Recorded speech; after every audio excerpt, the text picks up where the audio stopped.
Haere mai and welcome to Rēkohu Wharekauri, the Chatham Islands. What an amazing place to be. And this is Graham, a scientist from GNS Science.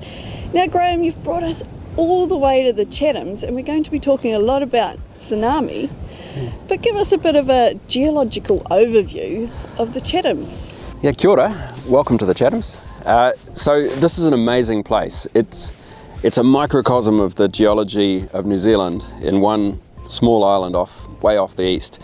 So we've got the farthest east outpost of the Te Rua Maui Zealandia continent. In the north, the farthest point is New Caledonia. In the south, about halfway to Antarctica, but the continent's mostly underwater.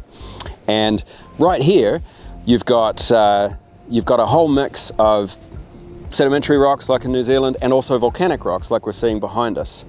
And it's all connected through the plate boundary that runs all the way around the Pacific. So even though it feels like we're a long way away, we're threatened by the same plate boundary hazards that the rest of New Zealand is. Right, so there's a lot of lessons that we can learn from being here on the Chathams. And I guess to find out more about the geology of the place, you investigate evidence in the landscape, like these looks like little volcanoes over here. Yeah, that's right. So these are volcanic, but they're not volcanoes like you might think they are. They're pointy, but they actually formed under the ocean. So this landscape was mostly under the ocean for a very long time. And the magma was coming up through the seafloor and forming piles of ash and pillow lavas and things like that. And that's what you see today. And it's only in the last few million years that it's been rising enough up out of the ocean to sit up above the landscape like it is right now. Cool. And driving out here, you pointed out an ash fall as well. Yeah, so in the peat, which covers a lot of the Chatham Islands, there's a layer of cream-coloured ash from the Oruanui super eruption that formed Lake Taupo about 25,500 years ago. Last super eruption on the planet.